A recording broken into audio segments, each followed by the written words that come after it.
നവരത്ന മോതിരത്തിൽ 9 രത്നങ്ങൾ. ആദ്യത്തെ ലെയറിൽ മുത്ത്, വജ്രം, മരതകം. രണ്ടാമത്തെ ലെയറിൽ പവിഴം, മാണിക്യം, മഞ്ഞപ്പുഷ്യരാഗം. മൂന്നാമത്തെ ലെയറിൽ ഗോമേതകം, ഇന്ദ്രനീലം, വൈഡൂര്യം അങ്ങനെ വരും. ഇതിനൊരു പ്രത്യേക ക്രമമുണ്ട്. ഈ പറഞ്ഞ ക്രമത്തിലാണിത് ധരിക്കുന്നത്. ജാതക ഡീറ്റെയിൽസോ അതുപോലെ മറ്റു തരത്തിലുള്ള ഒരു ഐഡിയ ഇല്ലെങ്കിലും നമുക്ക് ഈ നവരത്ന മോതിരം ധരിക്കാം.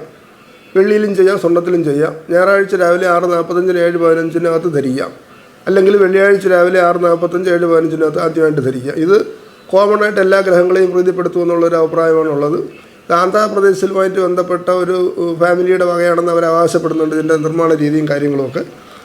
അപ്പോൾ അത് കോമണായിട്ട് ഇന്ത്യയിൽ നിലനിൽക്കുന്നൊരു രീതിയാണ്. വിശേഷിച്ച് സൗത്ത് ഇന്ത്യയിലെ ഏതാണ്ട് എല്ലാ പ്രമുഖ വ്യാപാര പ്രമുഖന്മാരുടെയും കയ്യിൽ ഈ നവരത്ന മോതിരം കാണാൻ കഴിയും. അപ്പോൾ അടിവശം തുറന്ന നവരത്ന മോതിരത്തിനാണ് കുറച്ചുകൂടെ ജ്യോതിഷപരമായിട്ടുള്ള ഇമ്പോർട്ടൻസ്. അടിവശം അടച്ച നവരത്ന മോതിരം ഒരു ഷോ മാൻഷിപ്പായിട്ടാണ് സാധാരണ ഉപയോഗിക്കുന്നത്. അതിൽ വജ്രത്തിൻ്റെ അളവ് എത്ര കൂട്ടി വയ്ക്കുന്നതിനനുസരിച്ച് അതിൻ്റെ പവർ കൂടും. വജ്രത്തിലാണ് നവരത്ന മോതിരത്തിൽ ഏറ്റവും കൂടുതൽ സാധ്യതയും ശക്തിയും ഉള്ളത്. വജ്രം 10 സെൻറ്റ് തൊട്ട് മുകളിലോട്ട് വെച്ചാലേ നവരത്ന മോതിരത്തിന് അതിൻ്റേതായിട്ടുള്ള ഒരു ഗുണം ചെയ്യാനുള്ള ശേഷിയുള്ളൂ. കോമണായിട്ട് എല്ലാവർക്കും ധരിക്കാം. വളരെ അപൂർവം പേർക്കേ ബുദ്ധിമുട്ടുണ്ടായിട്ടുള്ളൂ. ഇനി ജാതകമോ ജനിച്ച സമയമോ തീയതി അങ്ങനത്തെ കാര്യങ്ങളൊന്നും വേണ്ട. ഒരു കോമൺ ആയിട്ടൊരു ടോണിക്കിൻ്റെ ഫലം ഈ നവരത്ന മോതിരം ചെയ്യും. 9 ജെംസ് റിങ്ങാണത്. 9 രത്നങ്ങൾ ഒരുമിച്ച് വെച്ച് ചെയ്യുന്നു. പിന്നെ വാസ്തുശാസ്ത്രക്കാർ പറയുന്ന ഏറ്റവും ചില ബന്ധങ്ങളുണ്ടെന്ന് പറയുന്നുണ്ട്. അതായത് ഒരാളിനെ ഭൂമിയിൽ സ്റ്റെബിലൈസ് ചെയ്തില്ലെങ്കിൽ നിലനിർത്തി കൊണ്ടുപോകാൻ ആവശ്യമായിട്ടുള്ള ഒരു ഡിവൈസാണെന്നുള്ള അഭിപ്രായമൊക്കെ പല പണ്ഡിതന്മാർക്കും ഉണ്ട്. നവരത്ന മോതിരം കോമണായിട്ട് ഉപയോഗിക്കുന്നൊരു വസ്തുവാണ്. എല്ലാവർക്കും ധരിക്കാം. പൊതുവെ അതിന് വേറെ ദോഷവശങ്ങളൊന്നും കണ്ടിട്ടില്ല.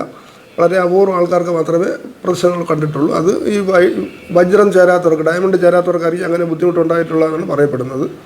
നമുക്ക് വളരെ കുറച്ച് അനുഭവങ്ങളെ ആ വിഷയത്തിലുള്ളൂ. ഏകദേശം കൊടുത്തിട്ടുള്ള ഇവിടുന്ന് ചെയ്തിട്ടുള്ള പല നവരത്ന മോതിരങ്ങളും കംപ്ലൈൻ്റ് ആയിട്ടൊന്നും പറഞ്ഞിട്ട് ആരും വന്നിട്ടില്ല. നമ്മളത് വളരെ സൂക്ഷ്മമായിട്ട് ചെയ്ത് കൊടുക്കുന്നതുകൊണ്ട്. ഇപ്പോൾ ഇതിനെല്ലാം ഇപ്പോൾ രത്നങ്ങൾ നാച്ചുറൽ സ്റ്റോണുകളിൽ എല്ലാവർക്കും വാങ്ങിക്കാൻ പറ്റും. അതിൻ്റെ കാരണം ഇപ്പോൾ നമുക്ക് ലാബുകളുള്ളതുകൊണ്ട് ടെസ്റ്റ് ചെയ്ത് നമുക്ക് കൃത്യമായിട്ട് മനസ്സിലാക്കി ചെയ്യാൻ പറ്റും.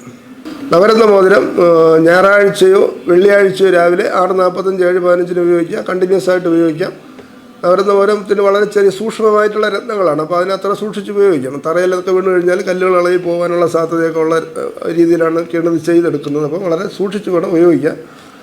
പിന്നീട് അതിൽ വജ്രം എന്ന് പറയുന്ന ഭാഗം, വജ്രം, മരതകം, മുത്ത് ഇത് വരുന്ന ഭാഗം നഖത്തിൻ്റെ നേരെ വരത്തക്കവണ്ണം വേണം ധരിക്കാനുള്ളത്. പിറകിൽ വരാൻ പാടില്ല. വജ്രം, മരതകം, മുത്ത് വരുന്ന ഭാഗം നഖത്തിൻ്റെ നേരെ വരണം.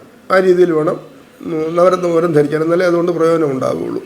ഇപ്പോൾ ചില ആൾക്കാർ വജ്രവും മരതകം മുത്ത് വരുന്ന ഭാഗം ബാക്ക് സൈഡ് വരത്തക്കൊണ്ട് ഇടാറുണ്ട്. വിരലിൻ്റെ പിൻവശത്ത് വരത്തക്കൊണ്ട് ധരിക്കാറുണ്ട്. അത് നല്ലതല്ല.